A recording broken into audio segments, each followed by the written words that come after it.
Bonjour et bienvenue sur Mail. Je suis Arthur, consultant et formateur au sein du cabinet MyPe Consulting. Dans cette vidéo, nous allons voir comment quantifier une colonne de durée, qui est en format texte, en une véritable colonne durée mesurable en heures et en minutes. La colonne que l'on va transformer est la colonne 5. Pour cette vidéo, je vais m'aider de la liste des 250 meilleurs films selon le site IMDb. L'objectif de la vidéo sera de recréer la colonne durée juste ici, qui est, comme on peut le voir, sous forme de durée. Nous abordons ces cas lors de nos formations Power BI en présentiel ou à distance.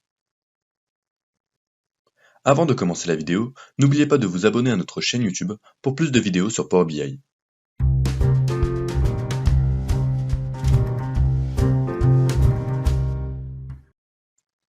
La colonne qui va nous intéresser est la colonne 5, qui contient les durées des films. Tout d'abord, on va commencer par isoler le nombre d'heures de chaque film. On ne peut pas fractionner la colonne 5 par délimitateur espace, car certains films ont une durée inférieure à 1 heure. C'est notamment le cas du film Sherlock Jr., dont la durée est de 45 minutes. Du coup, on va créer une colonne conditionnelle. Cette colonne va s'appeler H, qui fait référence aux heures. Si la colonne 5 ne contient pas la valeur H, alors on met en sortie la valeur 0.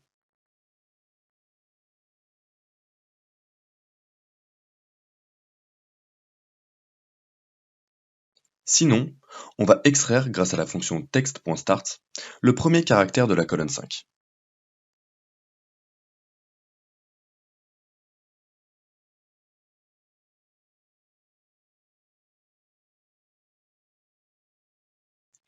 Le deuxième paramètre de la fonction correspond au nombre de caractères que l'on veut extraire. La colonne nous affiche la formule que l'on a écrite dans le else. Pour remédier à ce problème, il faut aller dans la formule et enlever les guillemets juste ici.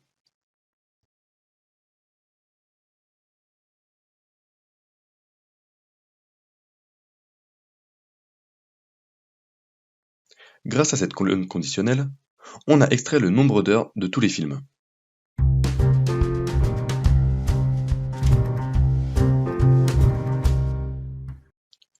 On va faire exactement la même chose pour extraire les minutes. Cette fois, on va créer une colonne conditionnelle que l'on va appeler M pour minute. Si la colonne 5 ne contient pas de M, donc si sa durée tombe sur une heure ronde, alors on sort la valeur 00.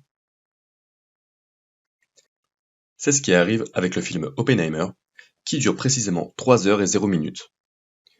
Il est important de mettre 2 zéros, car comme on peut le voir dans la colonne 5, le nombre de minutes est souvent composé de 2 chiffres. En revanche, s'il contient un M, on extrait les 3 dernières valeurs de la colonne 5, grâce à la fonction text.end.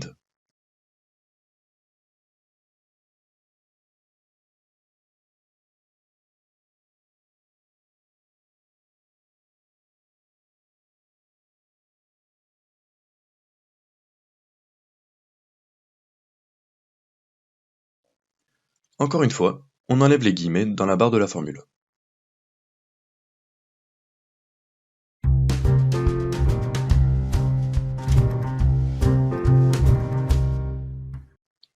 La dernière colonne que l'on va créer est la colonne des centièmes de seconde.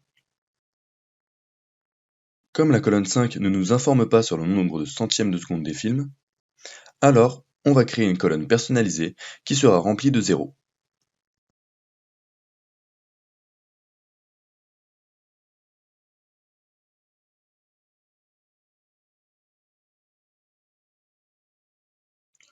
On nomme cette colonne centième et on met en valeur 2 zéros tout simplement.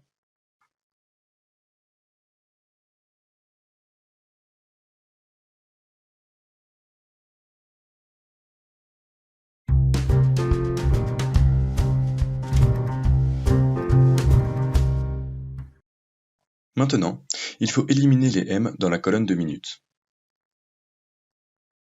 Pour cela, on va convertir d'abord la colonne en texte. Et ensuite, faire un clic droit et utiliser la fonction remplacer les valeurs.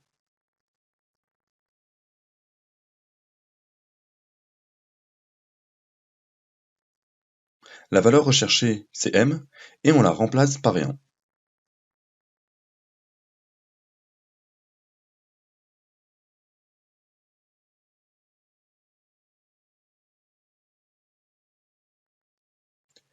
Ensuite, on sélectionne la colonne H, la colonne M, et on vient cliquer pour changer le format de la colonne centième pour en fait changer le format des 3 colonnes et les transformer en nombre entier.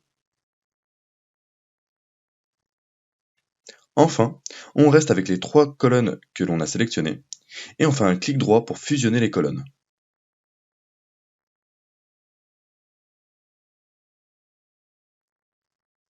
Comme séparateur, on met 2 points et on renomme la colonne durée.